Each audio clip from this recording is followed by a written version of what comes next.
नमस्कार साथियों, एक वैकेंसी आई है। ये सैनिक स्कूल झुंझुनू स्पेसिफिक विद्यालय की एक वैकेंसी है, जहां पर बहुत कम यानी कि एक आधा कुछ पोस्ट हैं जिसके ऊपर कुछ वैकेंसीज हैं। उसके बारे में मैं डिटेल में बात करूंगा। ये जो स्कूल है ये झुंझुनू यानी कि राजस्थान के अंदर है, स्कूल स्पेसिफिक है। इसको डिस्कशन करने का मेन उद्देश्य ये है कि इसमें परमानेंट वैकेंसीज है, और क्योंकि परमानेंट वैकेंसीज हैं तो उस क्षेत्र के आसपास खासकर राजस्थान के जो निवासी हैं उनके लिए एक बहुत अच्छी अपॉर्चुनिटी है। अगर नौकरी लग जाती है तो कंपटीशन तो ऑब्वियसली बात है ज़्यादा होगी, क्योंकि जो भर्तियां हैं वो बहुत कम हैं। फॉर्म भरने का भी तरीका थोड़ा अलग है, तो इसके बारे में अभी मैं आपको डिटेल में बताता हूँ। सबसे पहला, मिनिस्ट्री ऑफ डिफेंस यानी कि गवर्नमेंट ऑफ इंडिया ऑफिशियल संस्था के अंतर्गत आता है। मतलब आपकी सेंट्रल गवर्नमेंट की नौकरी है, प्योर गवर्नमेंट नौकरी इसको हम कहेंगे। ये ऑटोनोमस बॉडी नहीं है। जैसे अभी आपने देखा कि केंद्रीय विद्यालय के अंदर जितने भी टीचर्स लगे हैं D+B में अभी एज का क्राइटेरिया 30 ईयर्स कर दिया, और लेकिन जो सर्विस में है उनको 5 ईयर्स का रिलैक्सेशन है, लेकिन KVS के एम्प्लॉय को वो बेनिफिट नहीं मिला। क्यों? क्योंकि वो एक ऑटोनोमस बॉडी के गवर्नमेंट एम्प्लॉय हैं। लेकिन जब आप इसमें जाते हैं तो आप प्योर गवर्नमेंट एम्प्लॉय कहलाते हैं।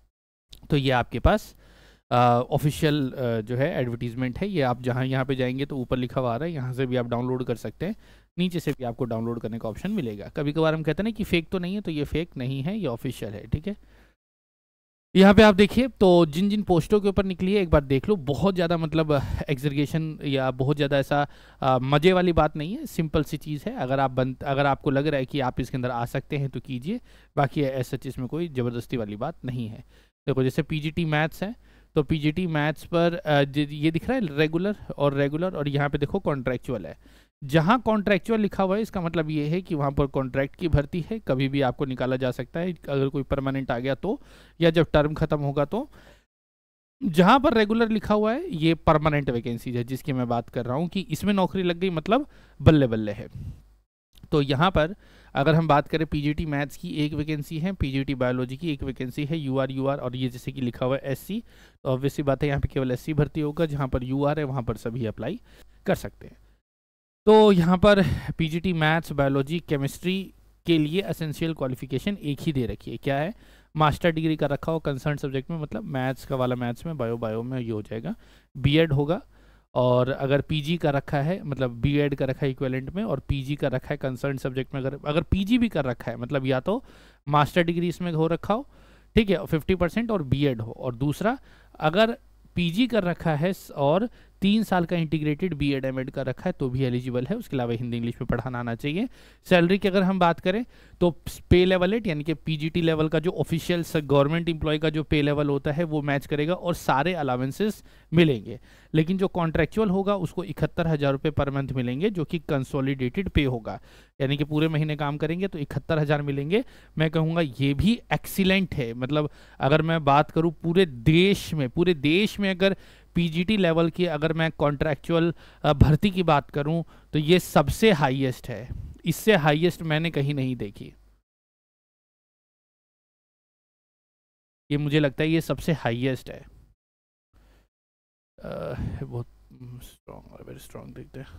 ठीक है, ये सबसे हाईएस्ट है। तो यहाँ पे अगर कॉन्ट्रैक्ट पे भी अगर एक साल की भी नौकरी लग जाती है तो ऐसी कोई दिक्कत वाली बात नहीं है।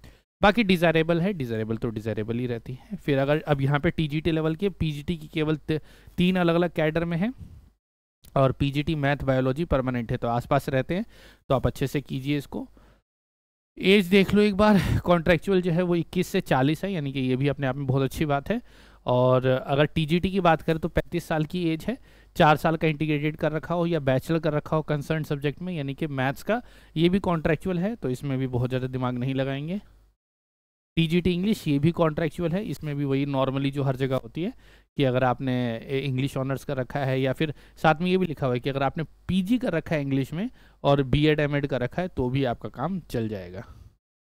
उसके बाद ये है PTI का मतलब जो फिजिकल इंस्ट्रक्टर हो गए, यानी कि एक तरीके से फिजिकल एजुकेशन वाला हो गया वो। तो फिजिकल एजुकेशन में कर रखा है तो ठीक है, लेकिन ये भी कॉन्ट्रैक्चुअल है और इनकी सैलरी 63,000 है। मेरे को लगता है कि ये भी सबसे हाईएस्ट है पूरे इंडिया में। सबसे हाईएस्ट सैलरी जो है वो मुझे यहाँ पर डिफेंस की दिखाई दे रही है। मेडिकल ऑफिसर ये भी कॉन्ट्रैक्चुअल है, नर्सिंग सिस्टर ये भी कॉन्ट्रैक्चुअल है, बाकी सभी पोस्ट यहाँ पर अब कॉन्ट्रेक्चुअल ही है। केवल 2 ही पोस्ट है जो रेगुलर है, बाकी सब कॉन्ट्रेक्चुअल है। लेकिन कॉन्ट्रैक्ट पे भी ऐसी पोस्ट है कि अगर आप कहीं पे भी चल, राजस्थान गवर्नमेंट की अगर बात करोगे ना, तो जहाँ जितनी यहाँ पे कॉन्ट्रेक्चुअल है वो वहाँ पे परमानेंट में सैलरी निकालने में कम से कम 1.5 महीने की सैलरी अकेले ही इसमें निकल रही है। तो अच्छी बात है। तो अगर एक सैलरी मिल जाती है अच्छी खासी, तो अपनी खुद की पढ़ाई पर इन्वेस्ट कर सकते हैं। बाकी एक सिक्योरिटी तो यहाँ पर है ही। तो यहाँ पर ये भी नहीं लिखा हुआ कि जैसे अभी आमतौर पर अलग अलग स्कूल्स में क्या होता है कि जो कॉन्ट्रेक्चुअल पे जो सिलेक्ट होते हैं उनको 1 साल में निकाल दिया जाता है, लेकिन यहाँ पे तो एग्ज़ाम हो रहा है। तो एग्ज़ाम का मतलब है कि ऑब्वियस सी बात है, इनको लंबे समय के लिए रखा जाएगा। तो आप काम कीजिए, बस कॉन्ट्रेक्चुअल पोस्ट पर अप्लाई करने से पहले बस आपको यही दिमाग में रखना है कि आप परमानेंट नहीं है, आपको कंसोलिडेटेड पे मिलेगा, कोई बेनिफिट्स नहीं मिलेंगे, जैसे मेडिकल बेनिफिट्स हो गया, बाकी सर्विस काउंट, ये सब आपका कुछ भी नहीं होगा। ठीक है। देखो कॉन्ट्रेक्चुअल क्या है, सैनिक स्कूल के rule time to time change होते जाएंगे। कॉन्ट्रेक्चुअल पोस्ट जो होगा वो 1 साल के लिए रखा जाएगा, लेकिन प्रिंसिपल अथॉरिटी होगा कि वो कभी भी बीच में आपकी पोस्ट को ख़त्म कर सकता है, जैसा उसमें देखा जाए। मेनली डिफेंस के स्कूल से तो यहाँ पर थोड़ा रूल स्ट्रिक्टनेस थोड़ी ज़्यादा होती है। बाकी ऐसा नौकरी तो करनी ही है, जहाँ नौकरी मिल जाए वहाँ बढ़िया है। अब बात करते हैं कैसे अप्लाई करना है। तो इसको अप्लाई करने का कोई ऑनलाइन तरीका नहीं है, यहाँ पर आपको ऑफलाइन तरीके से अप्लाई करना है। कैसे? ऑफलाइन। तो ऑफलाइन कैसे करेंगे? ऑफलाइन की फ़ीस 500 रुपये की होगी जनरल कैटेगरी की, और ओबीसी की 250 की होगी। जनरल और ओबीसी की 500 की है, SC ST के लिए 250 रुपये की है। तो आपको क्या करना है, फार्म भरना है। फार्म नीचे दिया गया है, वो मैं बता देता हूँ। फार्म भरने के बाद आपको एक DD बनाना है, यानी कि एक डिमांड ड्राफ्ट, किसी भी नज़दीकी बैंक से डिमांड ड्राफ्ट बनवाइए, और उसके अंदर उस डिमांड ड्राफ्ट पे ये वाला एड्रेस आपको लिखना है। SBI collectorate branch Jhunjhunu Rajasthan, branch code number 32,040। इस नंबर को जाके आप बैंक में देंगे कि इसके नाम का एक डिमांड ड्राफ्ट बना दो 500 रुपये का, तो वो बना देंगे। वो उसके साथ आपको अटैच करना है।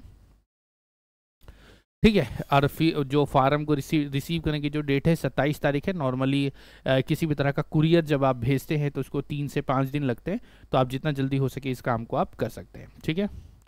अगर by hand application is not accepted, ऐसा लग रहा है कि अगर आप आसपास रहते डायरेक्ट दे के आ जाएंगे, तो ऐसा नहीं होगा, पोस्ट के थ्रू होगा। उसके पीछे रीज़न ये है कि जब पोस्ट के थ्रू जाता है तो रजिस्टर्ड पोस्ट होती है, तो बाद में इंक्वायरी उसी के हिसाब से निकलती है। ठीक है। Application for the post of, यानी कि जब आप एनवेलप, जिस एनवेलप में भर के उसको लिखे भेजेंगे, उस एनवेलप के ऊपर, जिस मान लीजिए ये लिफाफा है, इसमें जब आपने फार्म भर के डाला तो ऊपर लिखना है application for the post of. अगर आपका PGT मैथ है या TGT जो भी है वो लिखना है उसके कैपिटल लेटर्स में, और उसको भेज देना है।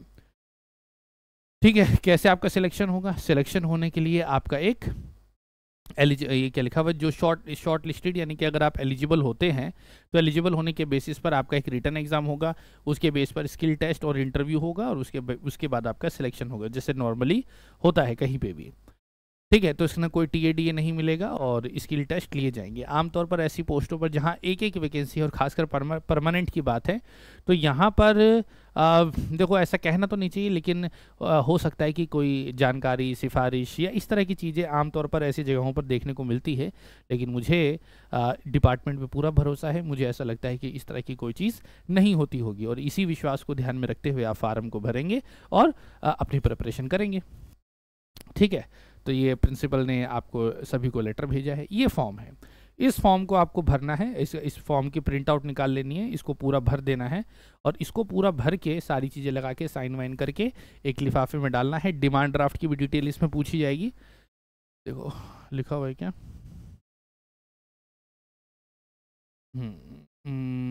डिमांड ड्राफ्ट का नंबर है क्या इसके अंदर? देखो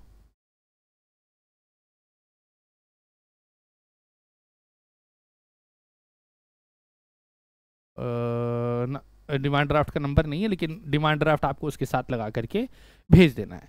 तो उसके बाद आपके इस फॉर्म को एक्सेप्ट कर लिया जाएगा, और उसके बाद उसी के हिसाब से जब एडमिट कार्ड वगैरह आएगा तो वो आपको इसी वेबसाइट पर दिखाई देगा। कब होगा, कैसे होगा, इसके लिए लगातार आपको वेबसाइट को चेक करना है। सिलेबस क्या होगा? एक सामान्य सिलेबस होगा, वेबसाइट पे भी जाके देखेंगे कि आप ये लोग अपडेट करें, लेकिन ये लोग बहुत ही सिंपल अपने लेवल पर एग्जाम कंडक्ट करते हैं। ऐसा बहुत बड़े लेवल का कुछ ऐसा हुआ सा नहीं है। एकदम से आप जाएंगे, एक छोटा सा टेस्ट आपका लिया जाएगा, वो छोटे से टेस्ट, क्योंकि बहुत कम लोग जाएंगे, तो फिर उसके बाद एक इंटरव्यू होगा। वो इंटरव्यू लेने के बाद आपको बता दिया जाएगा कि भाई किसका हो रहा है, किसका नहीं हो रहा है।